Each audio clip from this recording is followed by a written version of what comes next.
ನಿನ್ನೆಯಿಂದ ಸರಿಸುಮಾರು ಒಂದು 1000ಕ್ಕೂ ಹೆಚ್ಚು ಜನ ಆಸ್ಪಿರೆಂಟ್ಸ್ ಪೊಲೀಸ್ ನೇಮಕಾತಿ ಕುರಿತಾಗಿ ಏನಾಗುತ್ತೆ ಸರ್ ಅಂತೆಲ್ಲ ಕೇಳ್ತಾ ಇದ್ರಿ. ಸೊ ಆ ವಿಷಯಕ್ಕೆ ಸಂಬಂಧಪಟ್ಟಾಗೆ ನಾನು ಕೂಡ ಇವತ್ತು ಆ ಆ ಮಾಹಿತಿಯನ್ನು ಕೊಡ್ಲೇಬೇಕು ನಿಮ್ಗೆ ಅಂತೇಳಿ ನಿರ್ಧಾರ ಮಾಡ್ಕೊಂಡಿದ್ವಿ. ಸೊ ಇವತ್ತು ನಮ್ಮ KSVS ತಂಡದಿಂದ ನೇಮಕಾತಿ ವಿಭಾಗಕ್ಕೆ ಭೇಟಿ ಕೊಡಲಾಗಿತ್ತು, ಪೊಲೀಸ್ ನೇಮಕಾತಿ ವಿಭಾಗ. ಅಂಡ್ ಅಲ್ಲಿನ ಉನ್ನತ ಅಧಿಕಾರಿಗಳ ಒಂದು ಮೂಲದಿಂದ ಬಂದಂತ ಮಾಹಿತಿಯ ಪ್ರಕಾರ ನೋಡಿ, ಈಗ ಸದ್ಯಕ್ಕೆ ಪೊಲೀಸ್ ಸಬ್ ಇನ್ಸ್ಪೆಕ್ಟರ್ ನೇಮಕಾತಿ ಕುರಿತಾಗಿ ನಾನು ಖಚಿತವಾಗಿ ಹೇಳೋಕ್ಕಾಗಲ್ಲ. But police constable like KSRP ಆಗಿರ್ಬೋದು, ಸಿವಿಲ್ CRTR ಆಗಿರ್ಬೋದು and detective sub inspector, so ಈ ನೇಮಕಾತಿಗಳು ನಿಮ್ಗೆ ಜೂನ್ 10ನೇ ತಾರೀಕು ಒಳಗಡೆ ಎಕ್ಸ್ಪೆಕ್ಟ್ ಮಾಡಬಹುದು ಅಂತ ಹೇಳಿದ್ದಾರೆ. ಅಂದ್ರೆ ಅವ್ರು ಇನ್ನೊಂದು ಐ ಥಿಂಕ್ ಅವ್ರು ಹೇಳಿರೋದಂತೂ ಇನ್ನೊಂದು ವಾರದಲ್ಲೇ ಆಗುತ್ತೆ. ಇನ್ನೊಂದು ವಾರ ಮೀನ್ಸ್ ಇನ್ನೊಂದು 4-5 ದಿನಗಳಲ್ಲಿ ನಿಮ್ಗೆ ಅಧಿಕೃತವಾಗಿ ಎಲ್ಲ ಮಾಹಿತಿ ಸಿಗುತ್ತೆ ಅಂತ ಹೇಳಿದ್ದಾರೆ. ಅಂದ್ರೆ ನಾನು ಹೇಳ್ತಾ ಇರೋದು ಜೂನ್ 10 ಒಳಗಾಗಿ ನೀವು ನೋಟಿಫಿಕೇಶನ್ 100ಕ್ಕೆ 100ರಷ್ಟು ಎಕ್ಸ್ಪೆಕ್ಟ್ ಮಾಡಬಹುದು. ಸೊ ಸರಿಯಾಗಿ ಪ್ರಿಪರೇಷನ್ ಅನ್ನ ಮಾಡಿ. ಇವತ್ತು ಆಲ್ರೆಡಿ 2ನೇ ತಾರೀಕು, 8 ದಿನ ಟೈಮ್ ಇದೆ, ಅಷ್ಟರೊಳಗಡೆ ನೋಟಿಫಿಕೇಶನ್ ಆಗುತ್ತೆ. PC ಮತ್ತು ಡಿಟೆಕ್ಟಿವ್ ಸಬ್ ಇನ್ಸ್ಪೆಕ್ಟರ್. BSI ಅಂತೂ ಕನ್ಫರ್ಮ್ ಇಲ್ಲ. ಸೊ ಏಜ್ ರಿಲ್ಯಾಕ್ಸೇಷನ್ ನೋಡಿ, ನಿಮಗೆ ಏಜ್ ರಿಲ್ಯಾಕ್ಸೇಷನ್ ಎಷ್ಟಿದೆ, OBC ಆಗಿರ್ಬೋದು, GM ಕ್ಯಾಟಗರಿ ಅವರಿಗೆ, SC/ST ಅವರಿಗೆ, ಸೊ ಅದಕ್ಕೆ ನಿಮ್ಗೆ +5 ನಿಮ್ಗೆ ಗೊತ್ತಿದೆ ಎಷ್ಟಾಗಿದೆ ಏನು, ಈ ಹಿಂದೆ ಎಲ್ಲ ಮಾಹಿತಿ ತಿಳ್ಕೊಂಡಿದ್ದೀರಾ. ಅಂಡ್ ಅದನ್ನ ನೋಟಿಫಿಕೇಶನ್ ಕೂಡ ನಿಮಗೆ ಸಪರೇಟ್ ಆಗಿ ಮೆನ್ಷನ್ ಮಾಡ್ತಾರೆ. PC ಆಸ್ಪಿರೆಂಟ್ಸ್ ಗಳಿಗೆ ಯಾಕೆ ಇಷ್ಟು ಕಷ್ಟ ಆಗ್ತಾ ಇದೆ ಅಂತಂದ್ರೆ, ಕಳೆದ ಸರಿಸುಮಾರು 3-4 ವರ್ಷದಿಂದ ಅಂತೂ ತುಂಬಾ ಹಿಂಸೆ ಅನುಭವಿಸ್ತಿದ್ರು ಅಂತ ಗೊತ್ತು. ಅದರಲ್ಲೂ ಏನೋ ಒಂದು ಮಾಡ್ಕೊಳ್ಳೋಣ, ಈಸಿಯಾಗಿ ಬೇಗ ಕಡಿಮೆ ಸಮಯದಲ್ಲಿ ಯಾವ್ದಾದ್ರು ಒಂದು ಹುದ್ದೆ ಪಡಿಬಹುದು, ಬೇಗ ಮಾಡ್ಕೊಳ್ಬಹುದು ಅಂತಂದ್ರೆ ಅದು ಪೊಲೀಸ್ ಕಾನ್ಸ್ಟೇಬಲ್ ನೇಮಕಾತಿ. ಸೊ ಅದಕ್ಕೆ ಎಷ್ಟೋ ಜನ ಆಸ್ಪಿರೆಂಟ್ಸ್, ಎಸ್ಪೆಷಲಿ ಧಾರವಾಡದಲ್ಲಂತೂ ಓನ್ಲಿ PC ಆಸ್ಪಿರೆಂಟ್ಸ್ ತುಂಬಾ ಜನ ಇದ್ದೀರಾ. ಸೊ ನನ್ನ ಸ್ನೇಹಿತರು ಕೂಡ ಹಲವಾರು ಜನ ಸಹೋದರರು ಇದ್ದಾರೆ, ಅವರೆಲ್ಲ ಕರೆ ಮಾಡಿದ್ರು ನಿನ್ನೆ. ಕಳೆದ ಒಂದು 7-8 ವರ್ಷದಿಂದ ನಾವು ಯಾವತ್ತು ಈ ರೀತಿ ಸಮಸ್ಯೆ ಅನುಭವಿಸಿರ್ಲಿಲ್ಲ.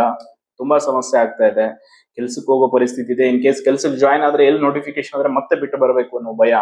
ಸೊ ಏನೂ ಓದಕ್ ಆಗ್ತಾ ಇಲ್ಲ. ದಯವಿಟ್ಟು ನಮ್ಗೆ ಮಾಹಿತಿ ಕೊಡಿ ಅಂತ ನಿನ್ನೆಯಿಂದ ಕೇಳ್ತಾ ಇದ್ರೆ, ಸೊ ಅದಕ್ಕೆ ನಾನು ಮಾಹಿತಿ ನೀಡಿದ್ದೀನಿ. ನೋಡಿ, ನಾನು ಸುಮ್ನೆ ನಿಮ್ಗೆ ಏನೋ ಖುಷಿ ಪಡಿಸೋದು, ಆಯ್ತು ಜೂನ್ 10 ಆಗುತ್ತೆ ಅಂತ ಹೇಳೋದಿಲ್ಲ. ಇರೋ ಫ್ಯಾಕ್ಟ್ ಏನಿದೆ ಮಾಹಿತಿ ತಿಳ್ಕೊಂಡು ಅದನ್ನ ನಿಮ್ಗೆ ತಿಳಿಸ್ತೀನಿ. ಯಾಕೆಂತಂದ್ರೆ ಬೆಳಿಗ್ಗೆಯಿಂದ ನಾನು ಅದ್ರ ಬಗ್ಗೆ ತುಂಬಾ ಎಲ್ಲವನ್ನ ಕೂಡ ನಮ್ಮ ತಂಡದಿಂದ ಆ ಮಾಹಿತಿಯನ್ನು ತಂದು ನಿಮ್ಗೆ ತಿಳಿಸುವಂತ ಕೆಲಸ. ಇನ್ನು ಉಳಿದಂತೆ ಬೇರೆ ನೇಮಕಾತಿಗಳ ಕುರಿತಂತೂ ನಾನು ಯಾವುದು ಕನ್ಫರ್ಮ್ ಆಗಿ ಹೇಳೋ ಆಗಿಲ್ಲ. VAO ಅಂತೂ ಹೇಳಿದ್ದೀನಿ ನಾನು. ಪ್ರಸನ್ನ ಸರ್ಗೂ ಕೂಡ ಈ ಹಿಂದೆ ಭೇಟಿ ಕೊಟ್ಟಾಗ ನಮ್ಗೆ AO ಮತ್ತು BAO ಎರಡೂ ಹೇಳಿದ್ರು ಅವರು. ಜೂನ್ ಒಂದು ಫಸ್ಟ್ ಅಥವಾ ಸೆಕೆಂಡ್ ಅಲ್ಲೇ ಮಾಡ್ತೀವಿ ಅಂತ ಹೇಳಿದ್ರು AO. ಬಟ್ ಆಲ್ಮೋಸ್ಟ್ ಬೇಗನೆ ಮಾಡಿದ್ರು. ಅಗ್ರಿಕಲ್ಚರ್ ಆಫೀಸರ್ VAO ಕೂಡ ಆಗುತ್ತೆ, ಡೋಂಟ್ ವರಿ. ಬಟ್ PC ದಂತೂ ನಿಮ್ಗೆ ನೋಟಿಫಿಕೇಶನ್ ಇದೆ. ಸೊ ಯಾರ್ಯಾರು ದೈಹಿಕ ಪರೀಕ್ಷೆಗೆ ಸಿದ್ಧತೆ ಮಾಡ್ಕೊಳ್ತಾರೆ, ಅದ್ರ ಜೊತೆ ಪ್ರಿಪರೇಷನ್ ಮಾಡ್ತಾರೆ, ಚೆನ್ನಾಗಿ ಓದಿ.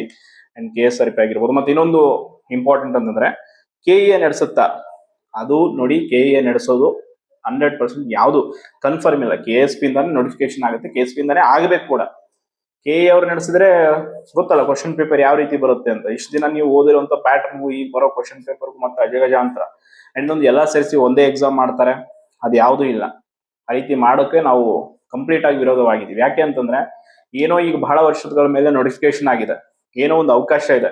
ಅಟ್ಲೀಸ್ಟ್ ಸಿವಿಲ್ ಆಗಿಲ್ಲ ಅಂದ್ರೆ KSRP ಮಾಡ್ಕೊಳ್ತಾರೆ, KSRP ಇಲ್ಲ CRDR, ಹಿಂಗಿದೆ ಆಪ್ಷನ್.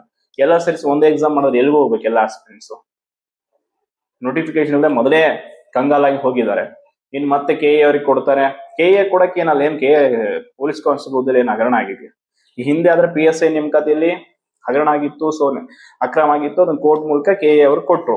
ಈಗ ಯಾಕೆ ಕೊಡ್ತಾರೆ ಅಂತ, ಏನ್ ಸಮಸ್ಯೆ ಆಗಿದೆ ಕೊಡೋದಕ್ಕೆ? ರೀಸನ್ ಏನು ಇಲ್ಲ. ಏನ್ ಪಾರದರ್ಶಕವಾಗಿ ಮಾಡ್ತಾರೆ, ಮಾಡ್ಲೇಬೇಕು. ಪರೀಕ್ಷೆ ನಡೆಸುವಂತ ಮಂಡಳಿ ಇರೋದು ಯಾಕೆ? ಸೊ ಅದ್ರ ಬಗ್ಗೆ ನೀವು ತಲೆ ಕೆಡಿಸ್ಕೋಬೇಡಿ. ಅಂಡ್ ನಾಳೆ ಪ್ರಮಾಣ ವಚನ ಆಗಲಿದೆ, ಸರ್ಕಾರದ ರಚನೆ ಆಗುತ್ತೆ.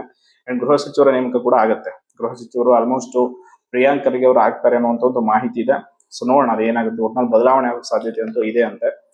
ಆದ್ರೆ ಒಳ್ಳೇದು, ಯಾಕಂದ್ರೆ ಈ ಹಿಂದಿನ ಗೃಹ ಸಚಿವರು ಬರೀ ಗೊತ್ತಿಲ್ಲ ಅನ್ಕೊಂಡೆ ಕಾಲ ಕಳೆದ್ರು.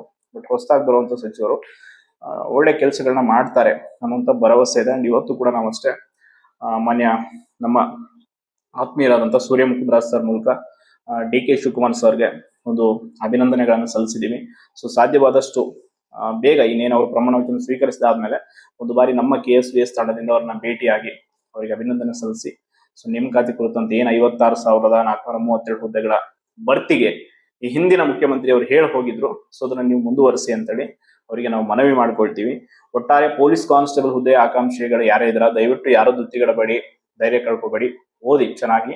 ನಿಮ್ಮ ಕನಸು ಏನಿದೆ, ಕಾಕಿ ಬಟ್ಟೆ ಹಾಕ್ಬೇಕು ಮೈ ಮೇಲೆ, ಸೇವೆ ಮಾಡ್ಬೇಕು ಅನ್ನೋದು, ಅದು ಈಡೇರುತ್ತೆ. ಈ ವರ್ಷ ನಿಮ್ಗೆ ಖಂಡಿತವಾಗಿ ಒಳ್ಳೇದಾಗುತ್ತೆ. ಅಂಡ್ ಇನ್ನೊಂದು ವಿಷಯ ಅಂತಂದ್ರೆ, ಈಗ PSI ಆಸ್ಪಿರೆಂಟ್ಸ್ ಸೊ ನೋಡಿ, ಅಲ್ಲಿ 600 ಹುದ್ದೆಗಳದಂತೂ ನಾನು ಅವತ್ತಿಂದಾನು ಹೇಳ್ತಾ ಇದ್ದೀನಿ, ಪಾಸಿಬಲ್ ಇಲ್ವೇ ಇಲ್ಲ. ಇರೋದೇ 150. ಸೊ ಅದರಲ್ಲಿ ಇವ್ರು ಹೆಂಗೆ ನೇಮಕಾತಿ ಮಾಡ್ಕೊಳ್ತಾರೆ ಅನ್ನುವಂಥದ್ದು ಈಗ ಯಕ್ಷ ಪ್ರಶ್ನೆ ನಮಗೆ. ಅಂಡ್ ಎಕ್ಸೈಸ್ ಸಬ್ ಇನ್ಸ್ಪೆಕ್ಟರ್ ಕೂಡ ಅಷ್ಟೇ. ಸೊ ಅಲ್ಲಿ ಇವರು ಸುಳ್ಳು ಹೇಳ್ಕೊಂಡು ಏನೋ ಮಾಡ್ಕೊಂಡು ಮ್ಯಾನೇಜ್ ಮಾಡಕ್ ಹೋಗ್ತಾ ಇದಾರೆ, ಬಟ್ ಅದು ಆಗ್ತಾ ಇಲ್ಲ. ಸೊ ಇರೋ ಫ್ಯಾಕ್ಟ್ ಇದು. ಇನ್ನೊಂದು ಅಂತಂದ್ರೆ, ಇನ್ನು ಬೇರೆ ನೇಮಕಾತಿಗಳ ಬಗ್ಗೆ ನಾನು ಯಾವುದಕ್ಕೂ ಕನ್ಫರ್ಮ್ ಆಗಿ ಹೇಳೋದಕ್ಕೆ ಸಾಧ್ಯ ಇಲ್ಲ ಸದ್ಯಕ್ಕೆ. ಇದಂತೂ ನಿಮ್ಗೆ ನಿನ್ನೆಯಿಂದ ಕೂಡ ಪಾಪ ಪದೇ ಪದೇ ಪದೇ ಕೇಳ್ತಾ ಇದ್ರಿ. ಆ ಒಂದು ನನಗೆ ಹೆಂಗಾಗ್ಬಿಡ್ತು ಅಂದ್ರೆ ನಿನ್ನೆ ಎಷ್ಟು ಪಾಪ ಎಷ್ಟು ಕಷ್ಟ ಇದೆ. ಯಾಕಂದ್ರೆ ಕೆಲವರು ಇನ್ನೇನ್ ಕೆಲ್ಸಕ್ಕೆ ಹೋಗ್ಬೇಕು ಅನ್ನೋ ಮನಸ್ಥಿತಿಯಲ್ಲಿ ಇರ್ತಾರೆ. ಕೆಲ್ಸನೂ ಸಿಕ್ಕಿರುತ್ತೆ, ಯಾವ್ದೋ ಒಂದು ಖಾಸಗಿ ಕೆಲಸ. ಅಲ್ಲಿ ಹೋಗಿ ಇನ್ನೊಂದು ಜಾಯ್ನ್ ಆಗಿ ಒಂದ್ 2-3 ದಿನದಲ್ಲಿ ಮತ್ತೆ ಇಲ್ಲೇನೋ ನೋಟಿಫಿಕೇಶನ್ ಇನ್ನೇನೋ ಬಂತು ಅಂದ್ರೆ ಮತ್ತೆ ಕೆಲಸ ಬಿಟ್ಟು ಬರಬೇಕು. ಆ ಕಡೆ ಅದು ಇಲ್ಲ ಇದು ಇಲ್ಲ. ಸೊ ಈ ಸಮಸ್ಯೆ, ಮನೆ ಕಡೆಯಿಂದ ಹಣ ಕೇಳೋಕ್ಕೂ ಆಗ್ತಾ ಇಲ್ಲ. ನಮ್ಗೆ ನಾಚಿಕೆ ಬಂದ್ಬಿಟ್ಟಿದೆ. ಸೊ ನೋಟಿಫಿಕೇಶನ್ ಇಲ್ಲ, ಏನಂತ ಕೇಳೋದು? ಅಟ್ಲೀಸ್ಟ್ ನೋಟಿಫಿಕೇಶನ್ ಆದ್ರೂ ಆಗಿದೆ, ಓದ್ತೀವಿ ಅಂತ ಏನೋ ಒಂದು ಸಹಾಯ ತಗೋಬಹುದು ಅಂತ ಕೆಲವರು ಮನಸ್ಥಿತಿ ಇದೆ. ಸೊ ಅದು ರೈಟ್. ಯಾಕೆ ಅಂತಂದ್ರೆ ಕಳೆದ ಒಂದು 2-3 ವರ್ಷಗಳು ಹೆಂಗ್ ಕಳೆದೋಯ್ತು ಅಂತಂದ್ರೆ, ಸುಮ್ಮನೆ ಏನೂ ಇಲ್ಲ, ಯಾವುದೋ ರೀತಿಯಾದಂತ ನೋಟಿಫಿಕೇಶನ್ ಇಲ್ಲ, ಏನು ಇಲ್ಲ. ಓದಿದ್ದೆ ಕೆಲವ್ರಿಗೆ ಆಲ್ರೆಡಿ ಓದೋದ್ರ ಬಗ್ಗೆ ಆಸಕ್ತಿನೇ ಕಳ್ಕೊಂಡ್ಬಿಟ್ಟಿದ್ದಾರೆ.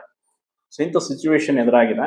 ಸೊ ಅದಕ್ಕೆ ನಾನು ಮಾಹಿತಿಯನ್ನ ನೀಡಿದ್ದೀನಿ. ನೋಡಿ, ನಾನು ಹಿಂದೆ ಕೂಡ ಹೇಳಿದ್ದೆ, ಬಟ್ ಕೆಲವರು ಅವಸರ ಪದೇ ಪದೇ ದಿನೇ ಕೇಳ್ತಾನೆ ಇರ್ತೀರಾ. ಯಾಕೆ ಅಂತಂದ್ರೆ ಅದು ಅರ್ಥ ಆಗುತ್ತೆ. ನೋವು ಮನ್ಸಲ್ಲಿ ಓದ್ತಾ ಇರ್ತೀರಾ, ದಿನ ಕಷ್ಟ ಆಗ್ತಾ ಇರುತ್ತೆ. ಒಂದ್ ಕಡೆ ಫ್ಯಾಮಿಲಿ ಪ್ರೆಷರ್, ಒಂದ್ ಕಡೆ ಸೊಸೈಟಿ ಪ್ರೆಷರ್, ಊರಿಗೂ ಹೋಗಕ್ಕಾಗಲ್ಲ. ಎಷ್ಟೋ ಜನ ನಾನು ಕೇಳಪಟ್ಟಂಗೆ ಕಳೆದ 1 ವರ್ಷದಿಂದ ಊರಿಗೆ ಹೋಗಿಲ್ವಂತೆ. ಹೋದ್ರೆ ಅಲ್ಲಿ ಕೂತ್ಕೊಂಡು ಕಟ್ಟೆ ಮೇಲೆ ಕೂತ್ಕೊಂಡಿರೋ ಖಾಲಿ ನನ್ನ ಮಕ್ಳು, ಅವ್ರಂತೂ ಏನು ಮಾಡಲ್ಲ. ಸುಮ್ನೆ ಬಂದವ್ರಿಗೆ ಏನೋ ಒಂದು ಖಾಲಿ ಹಿಡಿಯೋ ಮಾತಾಡೋದು, ಏನ್ ನೌಕರಿ ಬಂತ, ಏನ್ ಬರುತ್ತೆ, ಎಷ್ಟು ವರ್ಷ ಓದ್ತಿ, ಈ ರೀತಿ ಮಾತಾಡಿ ನೋಯ್ಸ್ ಕಳಿಸೋದು. ಹೆಣ್ಮಕ್ಳಿಗಂತೂ ತುಂಬಾ ಕಷ್ಟ ಇದೆ. ಸೊ ಯಾರು ಕೂಡ ತಾಳ್ಮೆ ಕಳ್ಕೊಬೇಡಿ. ನೀವಿಷ್ಟು ವರ್ಷ ಪಟ್ಟಿದ್ದೀರಾ ಪರಿಶ್ರಮ, ಆ ಪರಿಶ್ರಮದ ಕೊನೆಯ ಹಂತದಲ್ಲಿದ್ದೀರಾ. ಫಲ ಸಿಗೋದಕ್ಕೆ ಪ್ರಯತ್ನ ಅಂತೂ ಮಾಡಿ. ನೋಡಿ, ನಾನು ಲಾಸ್ಟ್ ಹೇಳೋದು ಜೂನ್ 10ನೇ ತಾರೀಕು ನನ್ನ ಕಡೆಯಿಂದ ಒಂದು ಭರವಸೆ. ಅಂಡ್ ಅದನ್ನ ನಾವು CM ಅವ್ರಿಗೆ, ಈಗ ಏನು ಹೊಸ CM ಆಗ್ತಾರೆ ಅವ್ರಿಗೂ ಕೂಡ ಭೇಟಿ ಮಾಡಿ ತಿಳಿಸ್ತೀವಿ. ಅದಾದ್ಮೇಲೆ ಪ್ರತಿಭಟನೆದಂತೂ ಇದ್ದೇ ಇದೆ. ಇನ್ ಕೇಸ್ ಇವರು ಮಾಡಲ್ಲ ಹಂಗಿಂಗ್ ಅಂದ್ರೆ, ಮುಂದೆ ನಾನಂತೂ ನೇರವಾಗಿ ಹೇಳ್ತೀನಿ, ಯಾವುದೇ ಕಾರಣಕ್ಕೂ ನಿಮ್ಗೆ ಕೈ ಮುಗಿದು ಕೇಳ್ಕೊಳ್ತೀನಿ, ಹೇಳೋಕ್ಕೂ ಹೋಗಲ್ಲ ಈ ವಿಷಯದ ಬಗ್ಗೆ. ನನಗಿರುವಂಥದ್ದು ಇಷ್ಟು ಹೋಪ್ ಇದೆ. ಸೊ ಆ ಹೋಪ್ ಮೇಲೆ, ಆ ಒಂದು ನಂಬಿಕೆ ಮೇಲೆ ನಾನು ಅದನ್ನ ಅವ್ರಿಗೆ ಹೇಳಿದ್ದೀನಿ ಕೂಡ ಅಷ್ಟೇ. ನೀವು ಲಕ್ಷಾಂತರ ಜನ ಬಡ ಅಭ್ಯರ್ಥಿಗಳ ಬದುಕಲ್ಲಿ ಆಟ ಆಡ್ತಾ ಇದ್ದೀರಾ, ಅದಂತೂ ಸ್ಪಷ್ಟ. ಕಳೆದ 1 ವರ್ಷದಲ್ಲಿ ನೀವು ಮನಸ್ಸು ಮಾಡಿದ್ರೆ ಎಷ್ಟೋ ರೆಕ್ರೂಟ್ಮೆಂಟ್ ಮಾಡಬಹುದಿತ್ತು. ಸುಮ್ಮನೆ ಒಳ ಮೀಸಲಾತಿ ನೆಪ ಹೇಳ್ಕೊಂಡು ನೇಮಕಾತಿಗಳಿಗೆ ತಡೆ ಒಡ್ಡಿ ಸುಮ್ಮನೆ ಕೂತ್ಕೊಂಡಿರುವಂತದ್ದು. ಅದರಲ್ಲೂ ಗೃಹ ಸಚಿವರಂತೂ ಬಿಡಿ, ಅವ್ರು ಏನೂ ಮಾಡಲಿಲ್ಲ ಕಡೆವರೆಗೂ. ಇಂಥ ಸರ್ಕಾರದ ಒಂದು ವೈಫಲ್ಯ ಅಂತಾನೆ ಹೇಳ್ಬೋದು ಕಳೆದ 2 ವರ್ಷದಲ್ಲಿ ಆದಂಥದ್ದು. ಬಟ್ ಅದು ಮುಂದೆ ಇನ್ನು 2 ವರ್ಷ ಇದೆ ಅವಧಿ, ಅದು ಕಂಟಿನ್ಯೂ ಆಗಬಾರ್ದು ಅನ್ನುವಂಥದ್ದು ನಮ್ಮ ವೈಕೆ. ಒಟ್ಟಾರೆ ಇಷ್ಟು ಮಾಹಿತಿ ಇದೆ. ಧನ್ಯವಾದ.